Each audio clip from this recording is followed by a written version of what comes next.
we have been conducting research in circular manufacturing systems for about 15 years. And as you can probably relate, our research has a very close tie to the concept of circular economy. Now, probably you will be wondering why then we do not label our work as research in circular economy, and why we are introducing a new term, circular manufacturing system. So there are two main reasons for that.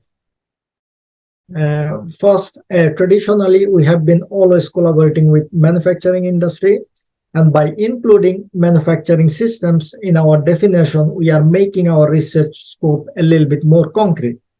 So in a nutshell, the focus of my team's research is to assist manufacturing industries in becoming circular. Let me see if I can make the slides going. Yeah. I hope the slide is moving for you as well. Yeah. So I have a very straightforward agenda. So I was asked to present industrial cases, but to me, it makes more sense to give you a brief background of our research so that you gain a better understanding of why these examples are relevant to our research and why they contribute in implementing and how they are contributing to implementing circular manufacturing systems, or CMS, as we call. So to understand the circular manufacturing systems, we need to start from the linear system and admit that our existing manufacturing systems operate primarily on a linear model, where we take natural resources, we produce goods, and then we use that, and once we are done using, we dispose them. And our industrial practices originated with the belief that resources are infinite and we can dispose things as we like. However, it is now evident that resources are depleting rapidly, and we are very much pushed to a critical stage in various aspects of climate change. For several decades, please give me feedback if for some reason the voice is not reaching to you, because I have had some disturbance previously. So let me know if there is some issue with the voice or the audio. So for several decades, the manufacturing industry has adopted recycling as a strategy to address resource scarcity and pollution. And many manufacturers claim to be circular because they are designing their product that can be recycled, or they made a system where products are sent for material recovery. And they are also arguing that by doing that, they are reducing the need for virgin materials in manufacturing and also mitigating waste. While they are these are valid, claim, but recycle has major issues from resource conservation point of view. At least that's what we believe. Now, this is just an example. So, if you accept any product, the material value constitutes only about 15% of the total value of a product. So when we are recycling, we are losing 85% embedded value in a product, which in this case refers to, let's say, labor, energy, machine, utilities, etc., that are added during the manufacturing processes and logistic processes. Moreover, when we are recovering this 15% material, we need to add additional value in the form of labor, energy, machines, utility, and the resources. So the point I'm trying to make here is that recycling is a necessary step, but that is not the ultimate destination when it comes to circularity and reducing resource conservation, enhancing resource conservation and reducing pollution. So in our research, what we propose, or the concept of circular manufacturing, we propose that when a product reaches to its end of life or end of use for whatever reason, we take it back to where it was originally produced. Then we can reuse the components and then remanufacture the product. When components cannot be reused and remanufactured cannot be performed, only then we do recycling. And by doing that, we can recover much more value, resulting in significantly lower new resource input to the manufacturing systems. And that also means that lower waste output. Now, one thing that I want to point out in this context is that when we talk about circular economy, people are talking about different number of R's, such as 3 R's, 6 R's, and 9 R's, where R represent a range from refuse to consume to recover value. In our research, we promote remanufacturing because it is a good balance between customer acceptance of used product and technical quality that a remanufactured product can ensure. Now, whenever we talk about circular economy, often people have a notation that we are talking about using second-hand product or inferior product. And that is one of the issues when it comes to customer acceptance of this sort of concept. So we see remanufacturing as a way that balance both sides when it comes to quality of the product that you get after in the second life, and what customers are accepting. So that is one of the reasons why we promote manufacturing mode. So the CMS, or circular manufacturing system, we define as systems that are designed intentionally to close the loop of components or products, preferably in their original form, through multiple use and life cycles. And the framework simply says that through research we have established that to implement CMS, we need to take a systemic and systematic approach that combines value proposition models, that is business model, product design, supply chain, and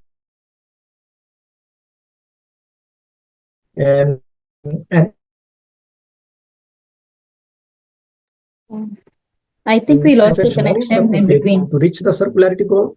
And then, sorry? I think we lost your connection in between when you were explaining on the project. Oh, okay. So how many minutes shall I go back, or seconds? Just 2 minutes. You lost about 2 minutes? So here, this slide? No, only the next slide. Just the next slide. Okay. Yeah, you can. Okay, good. Thank you for the feedback. So what I was saying, the CMS we define as systems that are designed intentionally to close the loop of components or products, preferably in their original form through multiple use and life cycles. And through our research, we have established that to implement CMS, we need to take a systemic and systematic approach that combines value proposition models, product design, and supply chain, and information and communication technology. The framework simply says to us that if a company wants to become circular, it should start with defining the value proposition model that is appropriate to reach the circularity goal.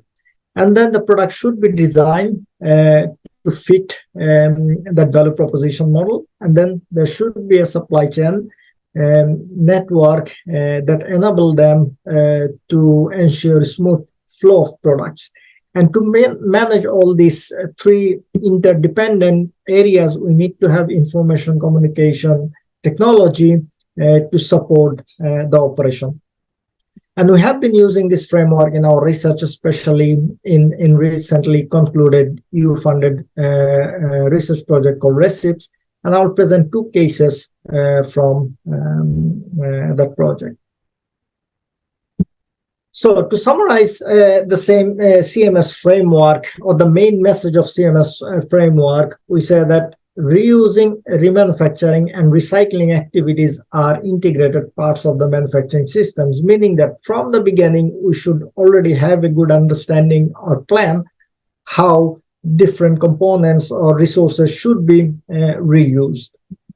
And it has to be designed intentionally, because if you are not designing it, it will be much more challenging to conserve, reuse the value or recover the value at the end of life or end of use.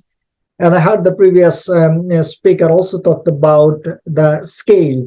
If we are just doing it for fun or just doing it as pilot, we will not get the benefit or the target, that we will not reach the target that we have. So we need to implement it in an industrial scale and wide range of product. And finally, we need to maintain and emphasize on economic and environmental balance, because we don't want to create a circular system that is more costly compared to linear system, or if that harms the environment more than the linear system, then there is no point of doing it. So this is also a very important element. So this is the project that I mentioned. This project has ended last year, end of last year. So this project has been awarded with success story titled by the European Commission, which in my opinion is a significant recognition. As you can see in the picture, in this project, we demonstrated implementation of circular manufacturing systems in two industrial cases. White goods provided by Gorenia, now it's called Hisense, and then automotive part demonstrator provided by Bosch. To do that, we have used, of course, CMS framework as a guiding tool, but we also developed some analysis and implementation tools together with several IT tools that has helped us in implementing the idea of a circular manufacturing system. And we have always maintained the focus on creating positive impact and environment and economic impact and also social impact. So in a nutshell, the two industrial cases are as follows. So for white goods, we implemented or deployed 333 appliances as paper wash offers in Denmark, the Netherlands, Slovenia, and Sweden. And when it comes to automotive case, we have developed an IT platform and implemented the IT platform to create a core management. Core in the case of automotive is use part, that defined as core, to implement core management as a service, and we use the project scope and the platform to collect 100,000 use components using the technology that we have developed. So a little bit more about the white good case. The white good case was a complete and ideal case of CMS implementation, which follows the CMS framework that I just presented. So we implemented paper wash business model, as I said, to ensure full ownership and control over the appliances, so that we could give a new life through remanufacturing when the appliances are brought back. We have also designed machine to last longer, easy to remanufacture, and connected them through IoT technologies to ensure real-time condition monitoring and provide proactive services as well as efficient remanufacturing. We also set up a circular network to ensure a smooth flow of products, appliances, both forward to the customers and back to the company for remanufacturing. So as you can see, we have used this framework step by step, and we looked into all areas, business model, product design, supply chain, and information technology, and we combined them to make it happen. And these are the necessary elements if you want to become circular, or if you want to implement circularity in manufacturing industry. So automotive case, while the white good case by Gorenia is an ideal example of CMS implementation, the automotive case deals with a vital part of the system that ensures the that right use parts are delivered in right quantity at right time to the remanufacturer, because this is an important aspect. If you do not have the used component, you will not be able to remanufacture. So the current state of reverse logistics or reverse flow of product looks like that. So you have a used components dismantled from a car, and then the product comes to used components comes to the wholesaler or outlets, and from there it goes to the wholesaler central, and the wholesaler central sends it to the remanufacturer. And there is a surcharge or compensation is tied to this return. So if you return a product that fulfills the requirement set by the remanufacturer, then the compensation is paid to the workshop that has originally provided the part. As I said, it is to be noted that the surcharge is only paid back when the right component at right quality is returned. So there is several issues with this, current state of this flow of information and flow of material. First of all, the logistic could be long and unoptimized because it flows exactly the forward reverse logistics, which is not probably optimum. Secondly, at each and every stage, there is an inspection happening. So workshop is inspecting the part and saying, oh, this looks like good one, so send it to wholesaler outlet.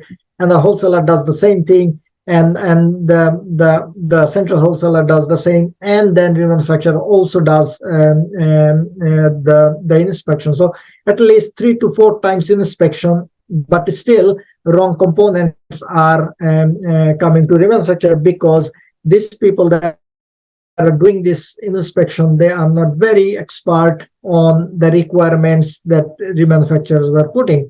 So as a result, what happened is that somebody is losing money in this process and getting frustrated because although the product has been sent and nobody got compensated. So what we did in the project, we created this ideal state. So we separated the material flow from the financial flow. So the products are directly collected from the workshop, shipped to the remanufacturer, and the inspection is happening once by the expert. And by doing that, we could do better logistic optimization, and also able to bundle better so that it becomes easier to transport. And then the financial flow was very efficient, and the right person were compensated with at right time. And this was done through development of a IT platform, and then implementing that IT platform to manage this logistics. So these were the 2 cases from the Recips project. Currently, I'm leading one project called DSIM. And if you want to know more about more examples, you should definitely visit this website. And in a nutshell, what we are doing in this project, we are implementing a state-of-the-art technologies such as artificial intelligence, Internet of Things, augmented reality, to increase the efficiency of the value recovery activities. So that's it from my side. So thank you for your attention. So this is my contact information if you'd like to reach out, or simply you could scan this QR code to find me on LinkedIn and then connect. I hope I managed the time. So if you have any question, please feel free to ask.